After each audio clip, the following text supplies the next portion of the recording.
Well, hi everyone. I'm sitting here on my grandfather's country on the border of New South Wales and Victoria, on Waddy Waddy country. And I live about 25 kilometres past Swan Hill. And I'm also a descendant of the Mutti Mutti people, which are the people that come from southwestern New South Wales. It was a very sacred and significant place called Lake Mungo. And the foundation really just grew out of conversations around tables of families around Victoria. And the conversations was very strong and very, very clear that families wanted to be able to have a choice in education, especially in country towns. They wanted to have the opportunity to send their kids to schools other than the schools that they've always had to send them to. Part of the choice that the families were making at the time, or the opportunity to make choice, was that they really couldn't afford to be able to send their children to another school other than a state school. Well, if we want Aboriginal children to go to school, to a Catholic school or an independent school, we've got to make sure that that school is culturally safe for our children. I was worked with a team to write curriculum from prep to year 12 on Aboriginal perspectives right across the curriculum. Then I travelled around the state of Victoria with that team, and we rolled it out with all the teachers. So we did a train-the-trainer program, so that once we embedded it into the school, it became life of the school, really. And so the teachers were able to train each other around the Aboriginal perspectives. As Vicky mentioned, 20 years that the organisation's been around. Over that time, they've assisted over 9,000 students with grants, which is just incredible. And many children continue to graduate from university and become doctors and lawyers and so forth, or business owners, or, go on to trade, which is terrific as well. So it's just an incredible legacy over the last 20 years so far. You've got the grandmothers, you've got the aunties, the uncles that are willing to come into these schools now and share that with the whole school. It's an incredible gift, cultural gift that we're giving. Our families are giving to these schools as well. It started in 1990. The Hawthorn City Council, as it was then, it's now Burundara, they approached the Hawthorn Footy Club to run clinics for people with an intellectual disability. And the response was so good, and I was working at Hawthorn on recruiting at that time. We decided we'd start up a competition. So the first games were played in 1991, and from there it's just gradually built up to the stage now where we've got 25 clubs throughout Victoria, 800 players, and it is basically for people with an intellectual disability. The range of abilities is huge. Some of our players are borderline ID who drive cars and have reasonable employment, all that sort of thing. Down to the other end of the scale where the player just puts the jumper on, stands there, watches the footy go past, but gets an enormous amount of self-respect and enjoyment and fun out of the game.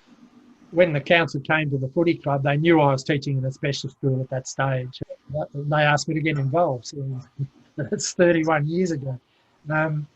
But the rewards for me have been, it's just such a great program. There are very few opportunities for them to have this sort of routine and be in a club situation where they have to conform and go along. But at the same time, in that club situation, they get a lot of respect and a lot of encouragement. So that's been the feature of the program, really.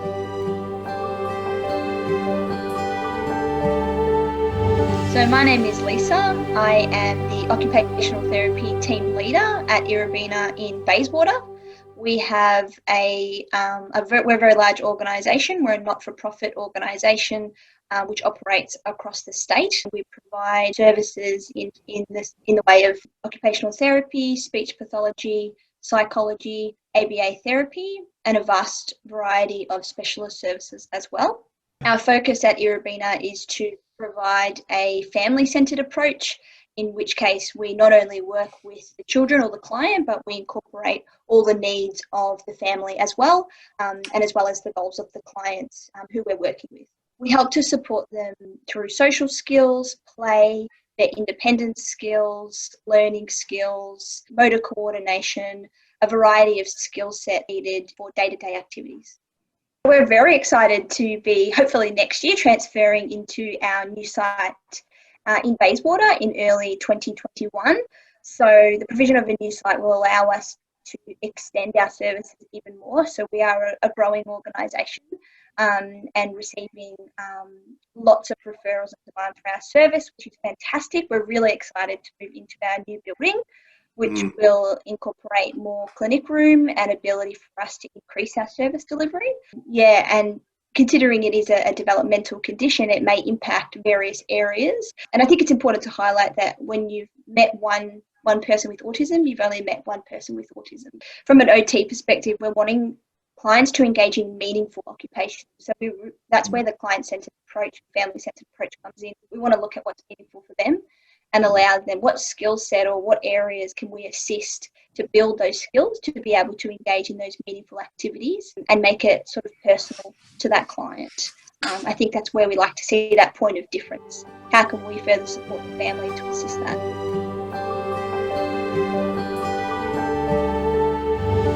So my name's Kia Peterson and I'm the Strategy and Engagement Lead at Mum Supporting Families in Need. I've been part of the team for about 4 years now. So the organisation started in 2012 when Jodie Harris, our founder, she had just had a third child, a son, and she had faced some postnatal depression. She was very open with the challenges she faced throughout that time. One of her treatment options was to be part of a community support group with other parents experiencing the same symptoms and circumstance. Part of her treatment plan and pathway was for her to focus on what she can provide for her children, as in a way to reflect and see what she can do as opposed to what she can't do, and grew quite quickly. So she was collecting into a lounge room and providing it to the maternal and child health nurses, so it would then put it out to families in need. Next thing you know, she would go into someone's garage and they would move there. And so we're 8 years down the track now, and she's gone through 2 warehouses. We're in the second warehouse now that's about 700 square metres, and it's still too small. So we help with families that have fleeing domestic violence. So with those case managers, they will organise a safe exit strategy, and they can't take clothes, they can't pack, because that could be something that would endanger them. So for us, we can provide that family with the day they move out into a safe environment, we can provide them with all the clothing for the mum and the children, or the father and children, whichever way it is. Toiletries, your cleaning supplies, your laundry supplies, linen for their beds, school books, everything you could think of that they can start again safely, we can provide that for them so that they do have a good chance and they've got the hope that they will be able to continue on in a new environment, in a safe life. For these families, they make do with what they have, and it's not always the safest option for the baby. And they don't want to sometimes tell the maternal and child health nurses exactly what's happening because they do feel bad about it. But we're making it less of a stigma. You don't have to pay a fee to be part of our service. You don't have to give us your details. We don't need to know anything apart from the fact that you're linked in with a professional. You're getting the support from them, and they'll be able to refer you on to any other services as they see appropriate. You don't need to jump through hoops. We're here to help them.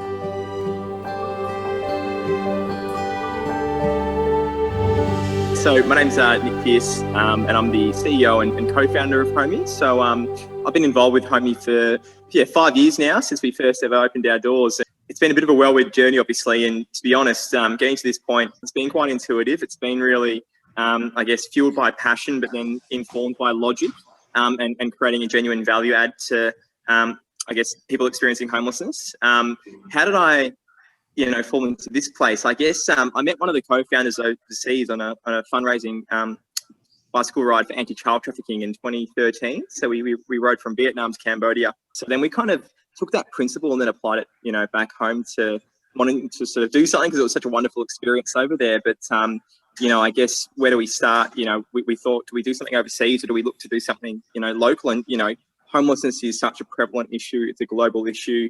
It's increasing, and we're sort of always dubbed, close to the most livable city in the world, but we still have, you know, a population of over 120,000 now of people who are experiencing homelessness. So yeah, we have a clothing label, which is Homey Apparel, and we have a clothing store on the corner of Brunswick and Johnson Street. And I guess that model itself is, obviously we're a social enterprise, but we're a charity, and we use 100% of the profits from the sales to support young people affected by homelessness or hardship. So we run 2 programs with those profits. One being our VIP day shopping experience. So once a month, we close our store to the public, and we invite a local youth homelessness service to come into our store and shop for free. So they get to choose 5 items of brand new clothing at their own discretion. We do haircuts and food and coffee. And we actually also then have our alumni from our retail training and employment program who come back and facilitate that day. So that's one part of what we do. But the other part is this program called the Homey Pathway Alliance, which is a retail training and employment program for young people affected by homelessness and hardship. So sort of age 16 to 25, an opportunity for them to gain 8 months of paid work experience in employment. And we deliver a Cert 3 in retail as well. So the young people, we go out to some local youth homelessness services, we connect with them, we present the opportunity, and then we take on around a dozen young people to have this opportunity to work. As I say, we provide a Cert 3 in retail operations with an RTO, and young people get a minimum of 16 hours a week of paid guaranteed work.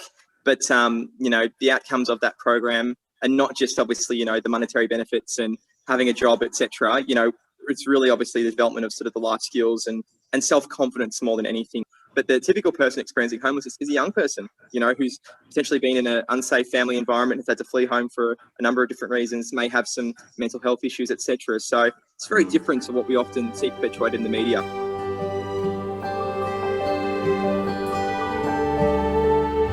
My name's Jane Sydenham-Clark, and I'm the CEO of Skyline Education Foundation, and we are just so delighted to be a recipient again this year, and are so grateful for the difference that is made by Tobin Brothers Foundation. I was encouraged to get to know a little bit about the organisation by some of my professional network who have watched Skyline over 15 years grow into the organisation that it is today. A very, you know, like a tiny, really, not-for-profit organisation, really punching well above its weight. The inspiration of educational psychologist John Cheetham, who understood the power of education to transform a young person's life.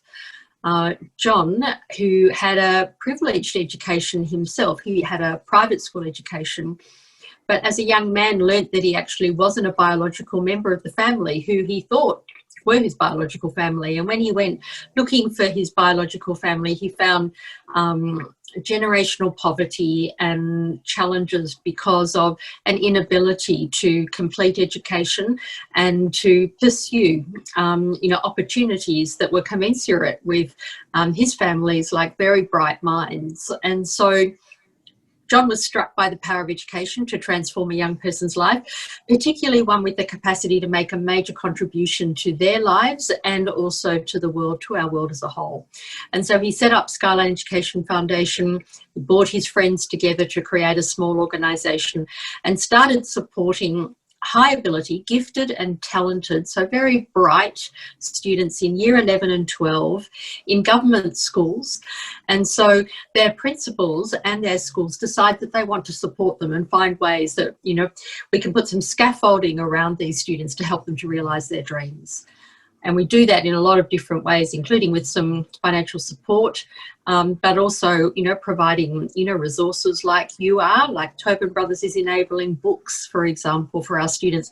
For many of our students, they've never had new books. And so to be able to give new books, beautiful, pristine books, is an immense, you know, gift and privilege. And what we learn is that these books are often handed down, you know, to siblings that follow. And you know, they have a very long life and shared amongst peers as well. And so this is a great gift. But we also support with things like a program that is really targeted to help our students to understand, who am I? We work on, you know, identifying, you know, what are my values? What are my passions? What really strives, you know, what really stirs me? And that's the focus of our Year 11 program. which happens in a residential camp, and then day-long masterclasses through the holidays. And then in year 12, it's who do I want to become? We have a really robust evidence base, which shows that the work that we do is very impactful. And in fact, our social return on investment evaluation shows that for every dollar invested in Skyline, $12.19 is returned in social and economic value to community. And, you know, a lot of that is to the student, but then a large part of that is to their siblings as well in role modelling, and then also to parents, you know, the removal of the stress around the financial, you know, worries of supporting, you know, a student in school.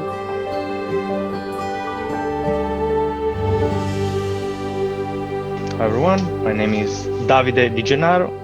Feel free to call me David. I, at the moment, sitting as the chairman of a charity named Accelerated Evolution, The Break Inc. I think that The Break is way more friendlier.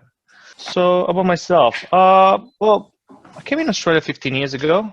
I've encountered, you know, my fair share of struggle from an immigrant point of view. Up to a few years ago, where my marriage and my personal life came to a point of crisis. And that's when I met The Break, to be honest. The Break was kind of a project born to support people like me. One of the main and most important part of it that really struck me was the fact that as my son suffers from ADHD and possibly a splash of autism, The Break came along and offered me something very, very interesting. Said, did you know that actually autistic kids and kids that suffers from ADHD do in fact benefit from activities such as kayak or anything water related? So I said, no, I did not know that. That's when I started to take my kid onto a boat for the first time. A bit scary at first. I really thought my kid would have jumped off the boat. And well, turns out he actually fell asleep on the boat. And I was absolutely amazed. I mean, we're talking about a kid that made impossible even the most simple task, such as just going to have a shopping, showering, getting dressed, getting undressed, go to bed, anything, you name it. Anything would become a quite high barrier.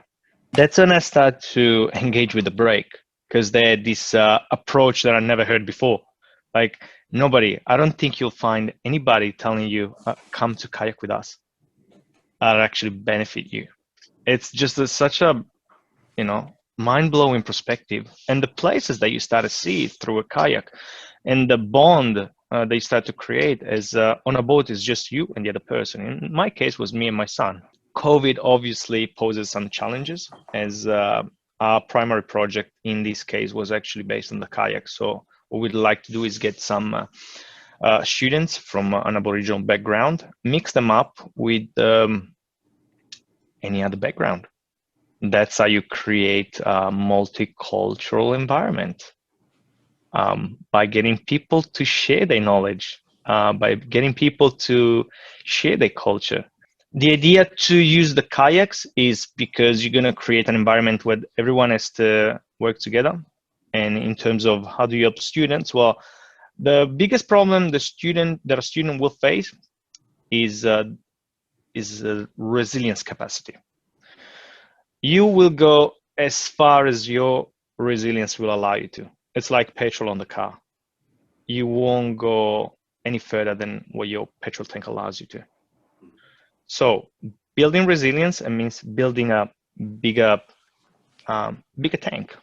And kayak teaches you that, because you're going to be in the water. What are you going to do? You're going to stop? You can't stop. You can't call a taxi. You will have to go through it. We know the routes very well, so we would like to actually create a proper one where we create this journey called the hero journey, where you're going to take people across and you're going to get them to engage in activities that will allow the culture of the Aboriginal culture to transpire. What is the mystical and most beautiful part of it? We're talking about a civilization that has been untouched for hundreds of thousands of years. And I think that is marvelous.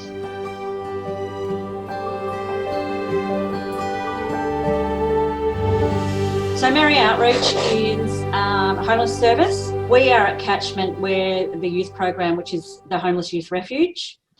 We will look at a holistic, so we look at housing, health, education, and it's basically sort of setting them up to then have something when they move on.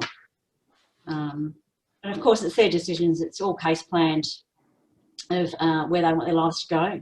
So a lot of the single young people will go in shared accommodation. Some people who have had significant mental health might go into a co-health property, which deals with supported accommodation with young people with mental health issues. So we'll set them up with flatmates. We do searches through realestate.com. We do get funding for each young person through Vincent Care, which is a private rental brokerage. So that's around $2,000 that will set them up with some rent, bond and some furniture.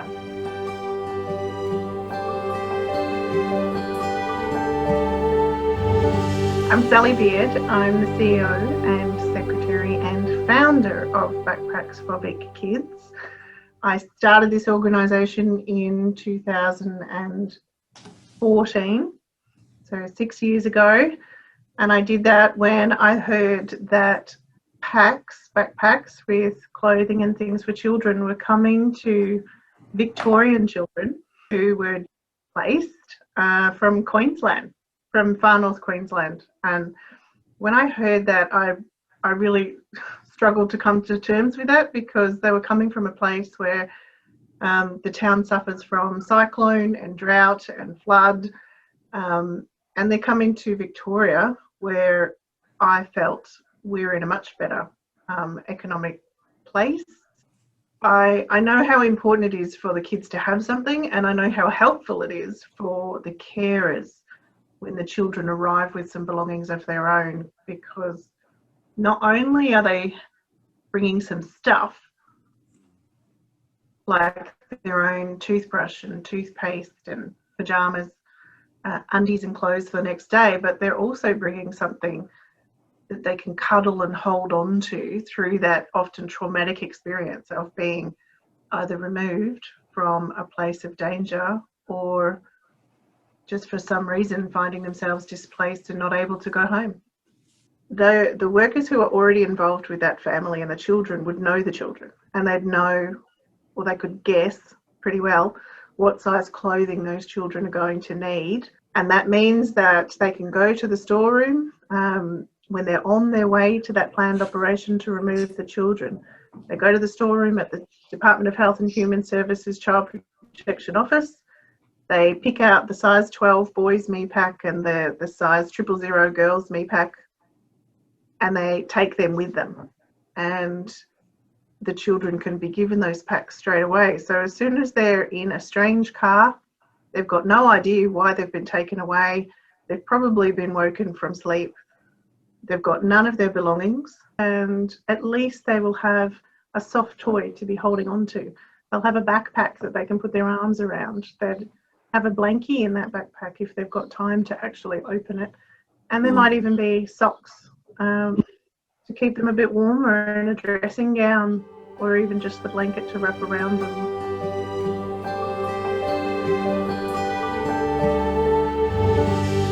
I was lucky enough that one of my mum's friends was on the committee, and she spoke to me about it, and I joined 7 years ago. And I was attracted to it because it's got such a wonderful history. It's been around for 133 years. And so the Queen's Fund was born to commemorate Queen Victoria and to support the women initially from the mining disaster. But over the last 133 years, we've supported all women. In regard to the women that the Queen's Fund helps, I mean, we seek to assist women that find themselves in very vulnerable situations because of circumstances that sometimes beyond their control. So whether they're faced with homelessness because of financial difficulties and financial distress, or they are suffering mental illness, they are victims of family violence. We rely on the social worker to assess the woman, to also work with the woman to make sure that the money is applied in the way that it's been donated, and also to just sort of get her back on track and provide her with the support, whether it be mental health support or housing support that they need after the assistance is given. Our assistance is quite flexible, and that's one of the things that the social workers really like about the Queen's Fund. So the form of the assistance that we give is a grant up to a maximum of $350. And while $350 probably doesn't feel like a lot of money to you or me, for somebody who's really struggling and surviving on not very little money, in some cases no government support, in some cases inadequate government support, a lump sum of $350 at the right time with the support that the social worker provides is just invaluable in terms of making a difference to them. Sometimes they come to us and they actually need funding really, really quickly. And we're able, because we're flexible, we're able to turn that around so quickly for them. And that, I think, makes us stand out from the rest of the charities out there, that we're able to do that so quickly for them.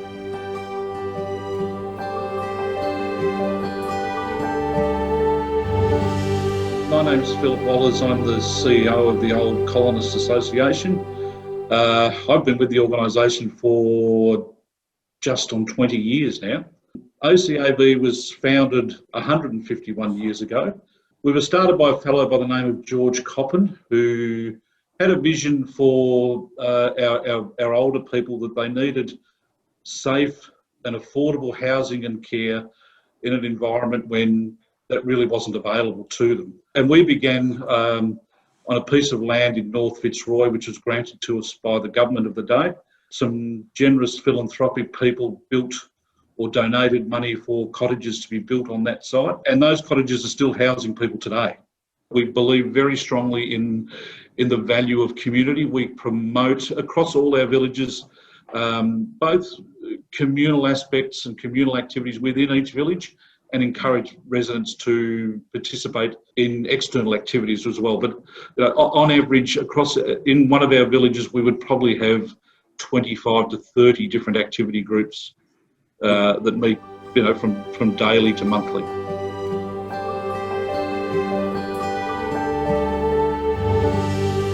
My name is Melanie Courtney. I'm the CEO of KidSafe Victoria. So KidSafe, we basically exist to prevent what is commonly known as accidents. Unfortunately, in Australia, we have 3 deaths a week from preventable injuries. That's 3 families every single week that go home without their previously healthy child. And as a mum myself, it's just absolutely heartbreaking. So we do a lot of work in terms of education, advocacy and research. And we work to empower families so that they know to make choices which will keep their children safe. One of the most popular bits of advice that we provide to parents is just to get down on your hands and knees and crawl around the house and look at it from a child's perspective, because it's very different. So I think when people think about safety, it can be really overwhelming to think about all the hundreds of hazards that you might have in your house. But we provide really simple home safety checklists and things like that to really help families, go out and I guess our role is to empower them to know that it's so important that they've got to make that change and make it now. Don't wait until it's too late. One of the parts of our job that I love and I hate is meeting families who've lost a child. And I've just have spoken to someone very recently. I've had a real spike in injuries over the last couple of months. And, it's heartbreaking, and what they wouldn't do to change something, to go back and create a safe play area, or to fix their curtain and blind cords to the wall, or their furniture, or whatever it is. We've had a drowning in a pet bowl just recently. So, it's things like that seem so innocuous that can change someone's life forever. So I guess our role is to provide that education and awareness so that parents know and that they can, make those informed choices to keep their kids safe.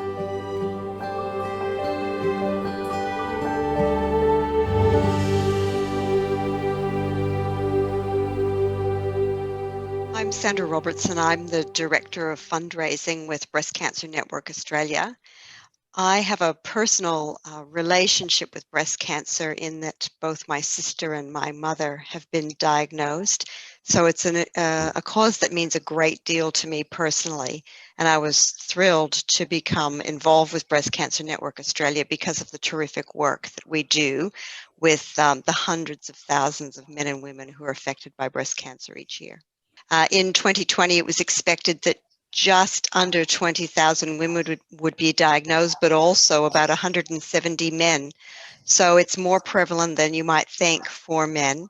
But of course, it extends beyond that too, because a breast cancer diagnosis, of course, impacts families and friends and communities as well. So Breast Cancer Network Australia is Australia's leading breast cancer consumer organization.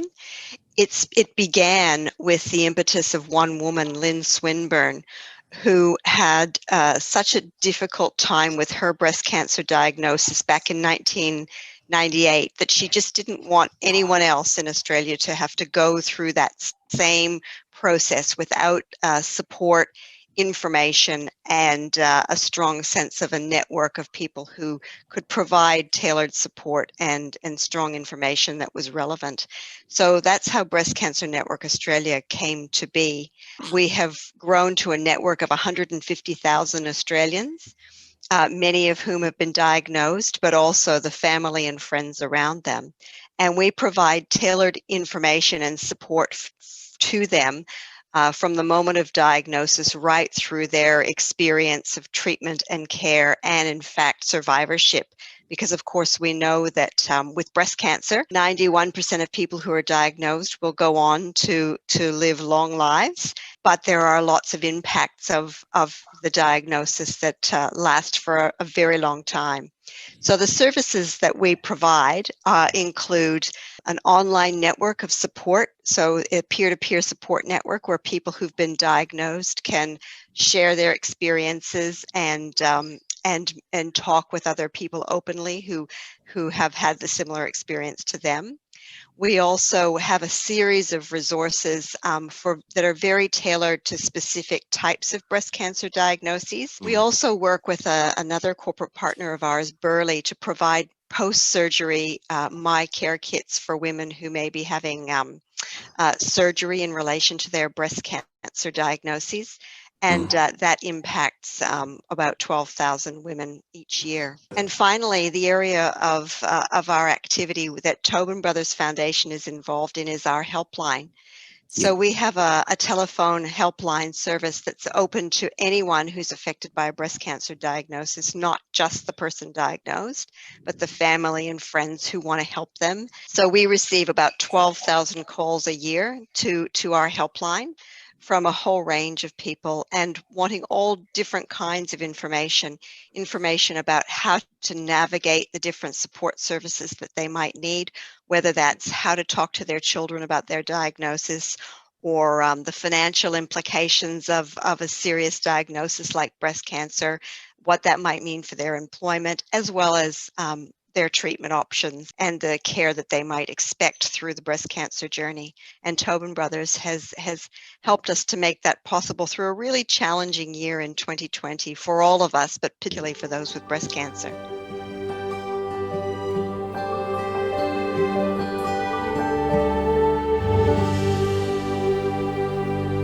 Hi, I'm Kylie from Miracle Babies Foundation. I'm CEO and co-founder as a result of my personal experience of having my children premature and needing a lot of extra help in hospital when they were born. Miracle Babies Foundation, we're Australia's leading organisation that supports premature and sick newborns, and we do that nationally right across the country, and we work with neonatal intensive care units and special care nurseries by providing peer support programs and resources for different stages of the hospital time and also in being discharged and going home. We run a 24-hour support line, so that's for families and extended family and friends. We run in-hospital support, so that's where we go into the units. We run groups after discharge up until school age, so the families can continue to go and connect and be around that supportive environment. It's a very different experience when your baby has specialised care at birth, and it can be months and months that the baby's in hospital. So it's quite a lot of trauma that the family goes through. and we provide resources. So on admission, when the baby first goes in, we have an admission pack which we call the NICU Survival Pack. Features a lot of education things as well as support. And thanks to Tobin Foundation for sponsoring some of those packs that go to families at the Butterfly Ward at Royal Children's Hospital in Melbourne.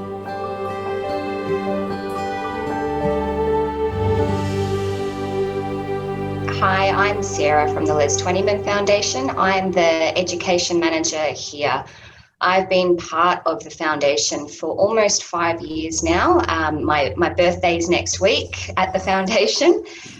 So I started off working in the Youth Support Service, which is one of our programs based in the western suburbs of Melbourne, where we aim to prevent young people going further down into the youth justice system. Prior to that, I'd actually worked in the education sector for about 10 years.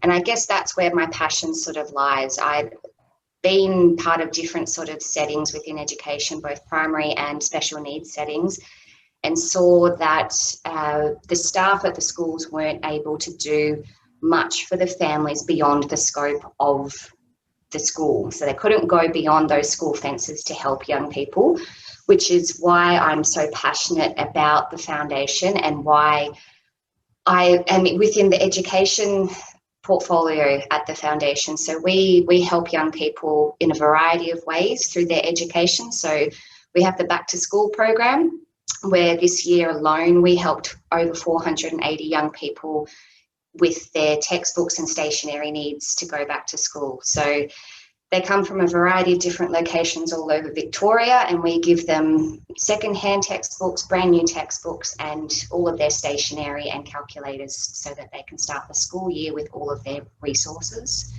We also have the Positive Futures program, which is where we have youth workers embedded in schools in the southeastern suburbs of Melbourne, where we aim to work with young people and their families so that the young people can remain engaged in education. So that's through a variety of means, whether it's one-on-one case management, group work, or family work. Education support to young people, but we also provide a very holistic wraparound support for young people in the western suburbs and the southeastern suburbs and Greater Melbourne in general. So we have a basketball program called the 96ers, which operates out of Braybrook, and that helps around 350 young people participate in basketball every year. We also do a lot of self-development through experiential learning. So the young people will do role plays and they'll have guest speakers come in where their eyes are just opened up to a world of possibilities that they may not have seen before.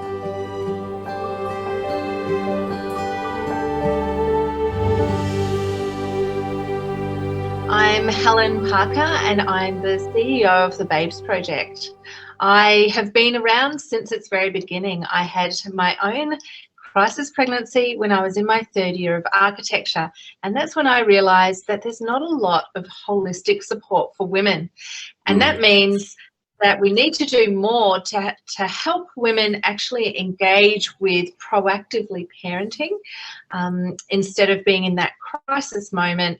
And so we started the Babes Project in 2009, opened our first centre in 2012, and that was the beginning, and I'm still here. We have 3 sites across Australia, 2 here in Victoria and 1 in Cairns. We also have a national service where we remotely support women over the phone or via Zoom. What we do with women is walk them through their pregnancy and in their first year of parenting. We break it down and keep it really simple and teach them what they need to know. We love our program because we can sort of pick and choose from the program. Like I said before, you know, if she comes in and she needs housing support, we can look to our program and sort of work out some content that she needs to know about that, whether it's housing or whether it's finance or whether it's material aid. But the biggest thing is that she's reaching out or she's been referred because she has a lack of support. There's something in her world that has led her to a point where she's having a baby and really doesn't have a lot of education around her, a lot of support around her, a lot of services around her. And so, you know, that's it. that's really the first thing that we do, try and engage her in that support.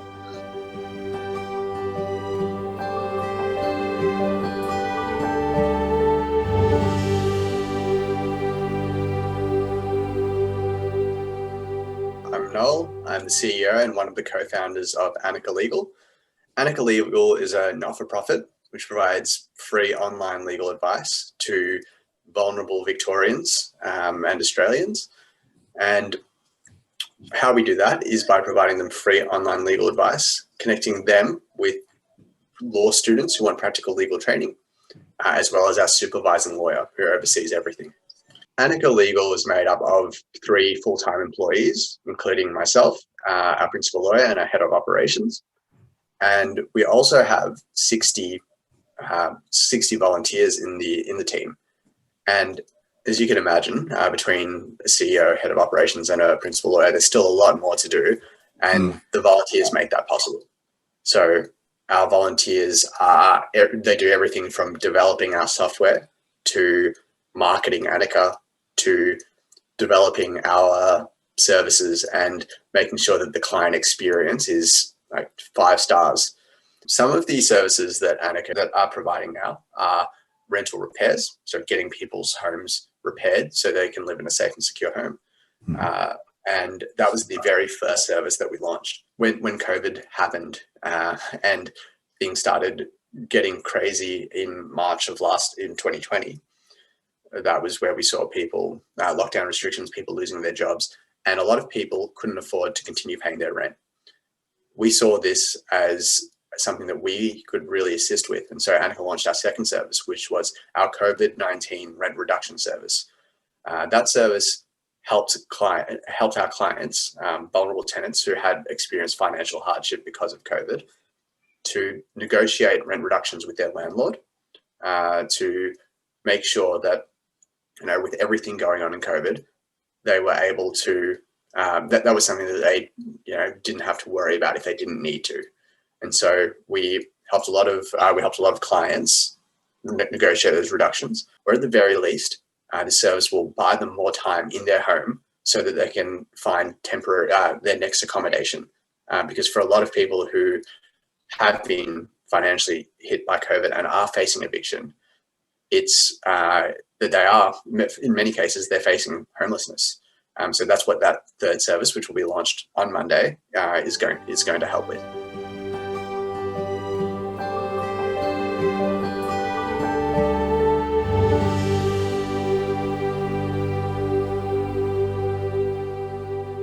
Hi, I'm Hayden Rujak, and this is my sister Stephanie Rujak. Well, it was in 2015 when we went to America, and everywhere I walked, I noticed an exceptional amount of homeless people, and I felt bad. It's an issue that's been close to Hayden's heart since he visited the US and saw the problem with homelessness there, and he was shocked to find that there are so many people living on the streets in his hometown as well. So when we came back to Australia, I talked to my parents and said I wanted to do something about the homeless issue, and it all started from there. Well, we first started by going into the city and firstly seeing where concentration of homeless people were. And then every weekend or fortnight, we would go to the shops and buy small things like tuna and bread and give it to them. Each year we do Christmas toy drives and back to school packs.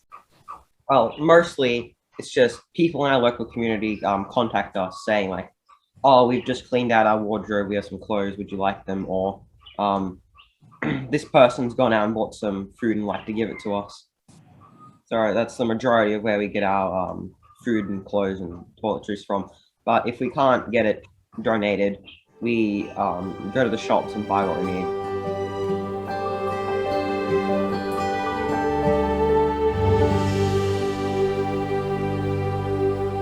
My name is Anne Patricia, and I'm the social worker / RN in brackets family advocate for Leukodystrophy Australia. And Leukodystrophy Australia was set up in 1992 by Sister Julie Thomas, OAM.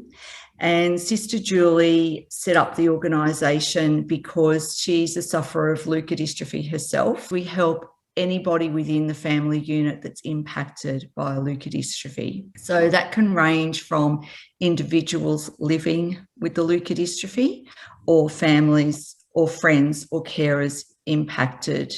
Leukodystrophy basically is degeneration of the white matter which surrounds our nervous system.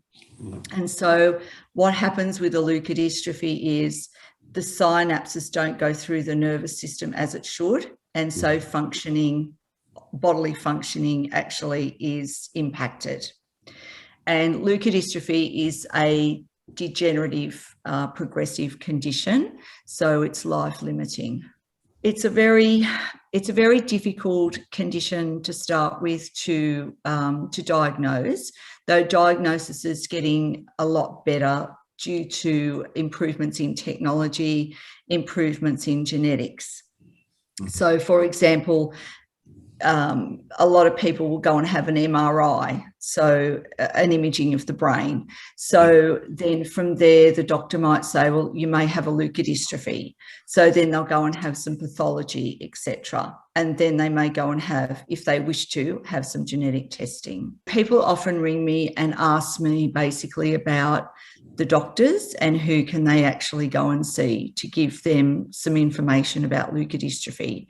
So I guess part of my role is around referral pathways, because I'm not a doctor, so it's not my role to recommend anything medically, but I feel that it's my role as an RN to, make sure that people have the best care that they possibly can. And to optimise care for their loved ones. I'm always really hopeful that we can sustain the organisation across time, because we are the lead agency in Australia for leukodystrophy.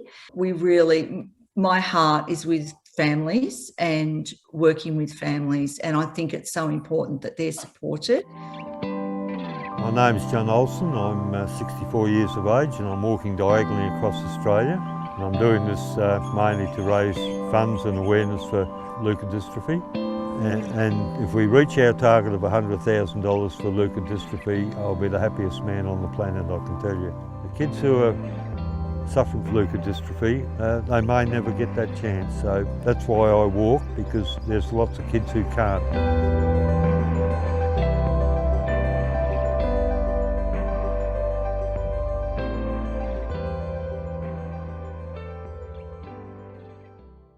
Hearing that we have a possibility of engaging with new equipment, I think it's really exciting for our clients. It's really exciting for our staff. It's going to assist in facilitating fun and engaging activities, and that's really important to focus on their long-term goals. So the Essentials for Every Baby is something that we found was lacking in the community involvement. So we receive all our donations from the community. So everything that we give out always comes in, it's safety checked, it's clean. But the items that we have covered in this foundation grant is a high chair, steriliser, a baby bath and a bouncer. So some of our families are living in one-room transitional housing as well. So you could imagine space is very limited. So having things that can have a baby, instead of having them on a floor where it's unsafe, having a bouncer where they can be safely buckled in as well. Obviously, there's a number of, as we sort of touched on, a number of elements to our operation, and in one way, obviously we know that employment is a huge piece right now, but equally is obviously for us, the way that we can touch and reach these young people is through our VIP days, and we've been able to provide relief packs as well, which has been fantastic. Well, in Echuca, we've had a high demand for uniforms and a high demand for the books as well. All the stuff that's good for the spirit of our kids. When they walk in that gate, they've got the uniforms on. They look, we use a term called deadly. So they look just as deadly as anybody else, and they've got what they need to be competing in the classroom. They're not behind the 8 ball anymore, They're the main areas that have been identified by families and within the means of the foundation. We purchased 3 laptops, which we thought were vital for the take back. That was a big relief when we actually saw you've been approved. So really thank you for that. As I said, 100 no's and then a big yes. made a difference. The fundings should facilitate any activities, transportation, because there are infrastructures in a sense that you have to account for. One of the other barriers that we have is with the parents, and this is a lot will either want to go back to school to study or they need English classes.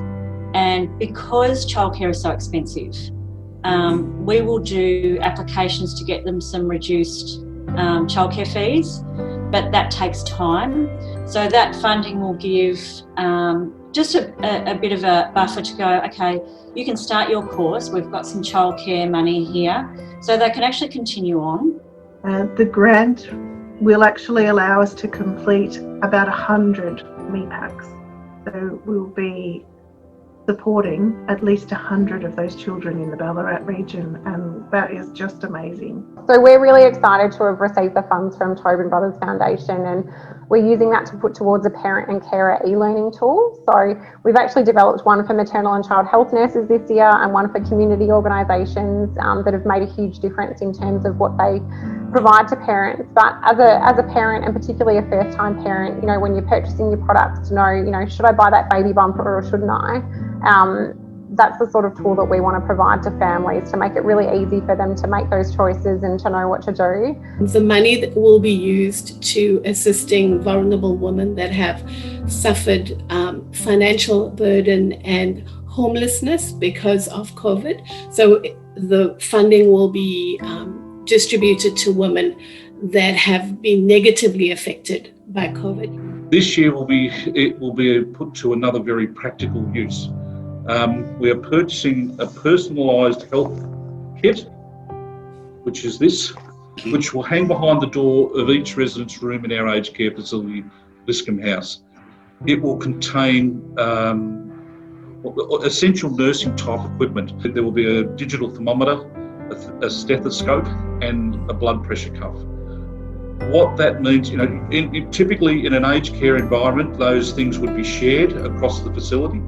That generosity of the Tobin Brothers Foundation means we're a step ahead of the game. And really, the safety and well-being of our residents and our staff will be so much improved by your generosity effectively, and we really can't thank you enough. Tobin Brothers support will go towards books for our students. Our students don't have new books. To have new books is like an amazing development. We have wonderful partners such as Oxford University Press that help us, Pearson Education that help us as well, Campion Books, but there are many books that we need to purchase on behalf of our students, and the funds that are coming from Tobin Brothers will be dedicated to supporting books for our students for 130 next year. The Tobin Brothers Foundation grant has helped us to take our telephone line onto the internet. So in 2020, of course, with COVID, we very quickly had to move to working from home, and that included our helpline staff as well. So being able to transition very quickly and still maintain our services was really critical to people who'd been diagnosed with breast cancer, and we really couldn't have done it without Tobin Brothers. We have a NICU survival pack, and that's a pack that's given to families when they're first admitted to hospital with their baby in a neonatal intensive care unit or special care nursery. And thanks so much to Tobin Brothers Foundation that have funded packs for 130 families that will receive that pack at the Butterfly Ward at the Royal Children's Hospital. And that's amazing, and thank you so much, because it's so many families that with your help we can help support. The Tobin Brothers Educational Support Scholarships are going to enable us to support even more young people to remain engaged in education. Young people aged between the ages of 12 and 18 in the Tobin Brothers areas such as Cheltenham, Cranbourne, Moonee Ponds, all the way up to Werribee will have access to these scholarships in order to improve their schooling life, but also have access to additional supports to remain engaged in education. We use that to fund part of the salary of our head of operations. And our head of operations came on board a few months ago. And what that's allowed us to do is build the build and operate the infrastructure that we need to provide these legal services at scale. For our first two services, our repairs and our rent reductions, in the last year, we've serviced almost 300 clients. But with this new, with the ban on evictions lifting on the 29th of March, we expect an absolute tsunami of evictions of vulnerable tenants. It will be used to fund a van and the maintenance of a van, which will allow us to take probably twice as much items and food than we currently do to the city every fortnight. The award money will be spent on my position, or partly my position as an RN, because part of my role is when people ring through, and it can be anybody currently with a diagnosis, families that ring up and say, my baby has we've just received a diagnosis, and it can be people post bereavement as well. We call it a new mums pack, and that encourages bonding with baby. It encourages a nighttime routine and how to create routines for mum and bub. And it's those packs that Tobin Brothers have generously supported. And that's really essential for us, because when we're learning something, it might be easy for us to take on information, absorb it, and that's very simple. For a lot of our women who've faced some complex trauma, they don't have that same ability. So using these practical packs to teach her about hospital, to teach her about bonding, to teach her about bath time and sleep time with baby, they're really essential. They're an essential part of helping women really understand her responsibility as a parent and how to care for her newborn. And so we're really thrilled that Tobin Brothers has helped us. We were in a huge need, and we felt that we couldn't really take more women until we had these essential tools and resources for that program. So we're very thankful.